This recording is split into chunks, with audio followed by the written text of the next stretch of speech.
Okay, Michelle and Daddy are reading. Mommy's going to listen to this. Why don't you tell her what that word is right there? In a dark, dark house. What's this word that I'm pointing to?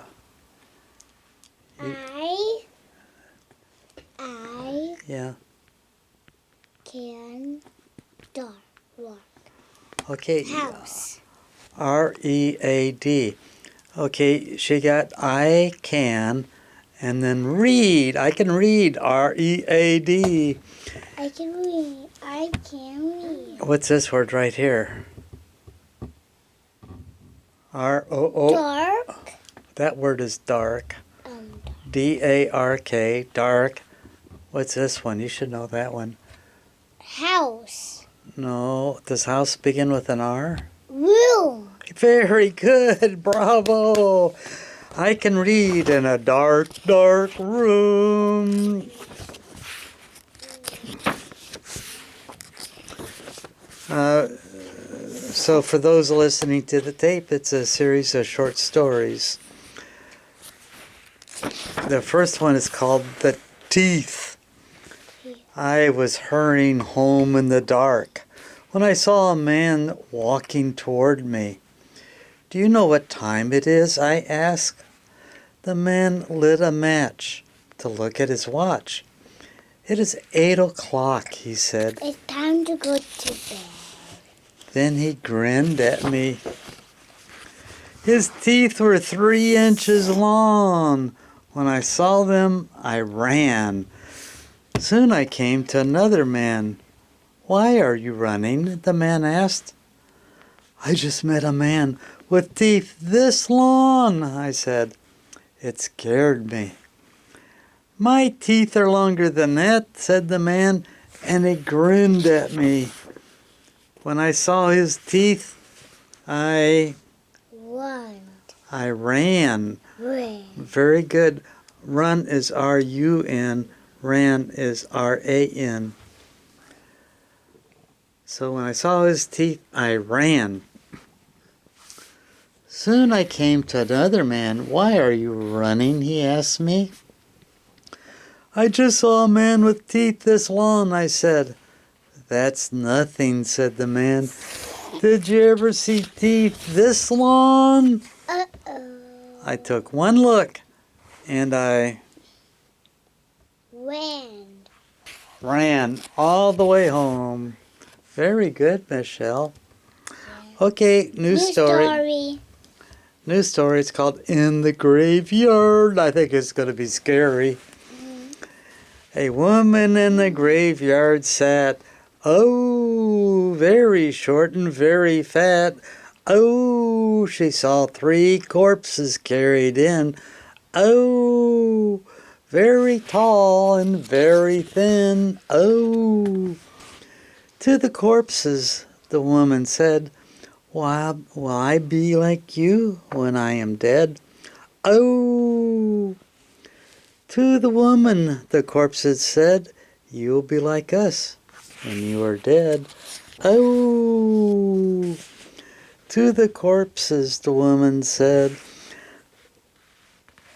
what's that word? Ah!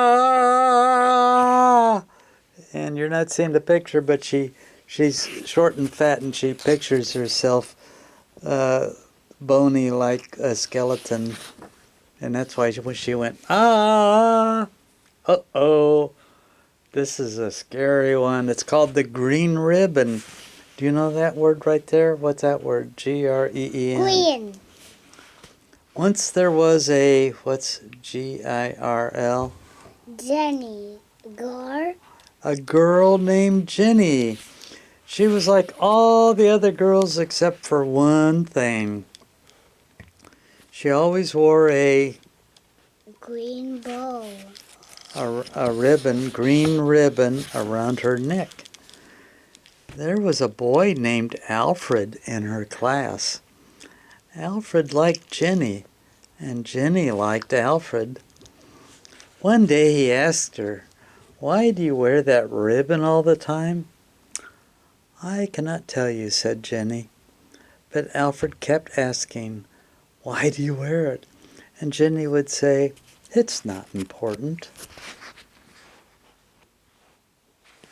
It is for her head to stick to her body. Oh, I think somebody just gave away the ending. What's that word right there? Daddy. Jenny? Oh, you know this I word. said daddy. That's a Jenny. Daddy. Yeah. My belly hurts. I Mm, think I just drank too much water. yeah, I ate too much. I think you did too. Do you want to lay down? There's your cat bed. You can lay down and rest. For real, not pretend. Yeah, okay. Well, I want to read more. okay. Well, lay down and rest. You know this word right here, A-N-D. And Very good. And Jenny and Alfred grew. How did they grow? U-P. I don't know that word. Love? No, they grew up and fell in L-O-V-E. Love. Good. Jenny and Alfred grew up and fell in love. One day they got married. After their wedding, Alfred said, "Now that we are married, you must tell me about the green ribbon." "You still must wait," said Jenny. "I will tell you when the right time comes." Years passed. Alfred and Jenny grew. How'd they grow? O-L-D. Old. They grew old. One day Jenny became very sick. The doctor told her she was dying. Jenny called Alfred to her side. "Alfred," she said, "now I can tell you about the green ribbon. Untie it, and you will see why I could not tell you before."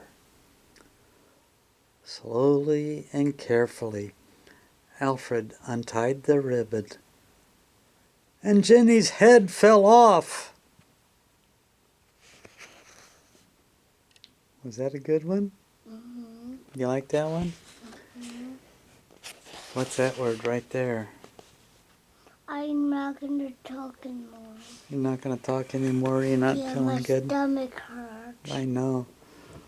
Well, let's finish this book and then you can lay down and rest on the couch. I want you to read. We'll finish this book and then I think you should just lay down and rest. Read it. I'm going to. In a dark, dark room there was a dark, dark house. And in that dark, dark house there was a dark, dark room. And in that dark, dark room there was a dark, dark chest. And in that dark, dark chest there was a dark, dark shelf. And on that dark, dark shelf there was a dark, dark box. And in that dark, dark box there was a ghost. Are you sure? Yeah. Let's turn the page and see. Dad, look. No, Dad. This is the ghost. Where? Really? You're right, it is. Yeah, I didn't see that before. There it is. We're looking on the cover. There's a picture of the cover, of the ghost on the cover. Yeah. Oh, it's a scary picture of a G-H-O-S-T. A G-H-O-S-T. G-H-O-S-T. Ghost, ghost, ghost. If you see a ghost, you might be toast. This is called The Night It Rained. It was late at night as I was driving past the cemetery. What's a cemetery? It's the people that got dead. Yeah, the people that got dead are there. I was driving past the cemetery when I saw a boy standing in the rain. "Do you want to ride home?" I asked. "Yes, please," he said. "I live on Front Street, next to the school." I handed him my old sweater. "It's cold tonight," I said, "and you are wet. You had better put this on."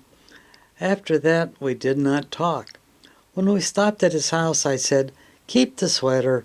I will get it tomorrow." "What is your name?" "Jim," he said. "Thanks for the ride." I stopped for the sweater the next day. A woman came to the door. "Is Jim at home?" I asked. "I have come to pick up my sweater." She looked at me in a strange way. "It must have been another boy," she said. "Jim is our son, but he has been dead for almost a year. He is buried in a cemetery." I told her how sorry I was, and I left. I did not know what to think. The next morning I went to the cemetery. I wanted to see Jim's grave. Lying across the gravestone was my sweater. Ooh. You understand what happened? The boy was a ghost, and he left the sweater on the gravestone. Oh, this one is a fun one. It's called The Pirate. What's a pirate? Ruth was spending her vacation with her cousin Susan. "A pirate once lived in our house," Susan said. "He died in the room where you were staying. His ghost is supposed to haunt that room, but we have never seen it." "I don't believe in ghosts," said Ruth.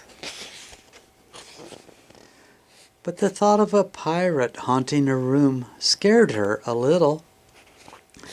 Before she got into bed that night, Ruth looked everywhere. She looked under the bed, and under the rug, in the closet, and in the drawers, behind the dresser, and behind the curtains,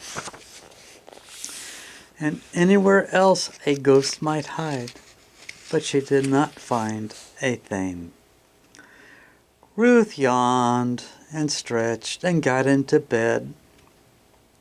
She turned off the light and snuggled under the covers.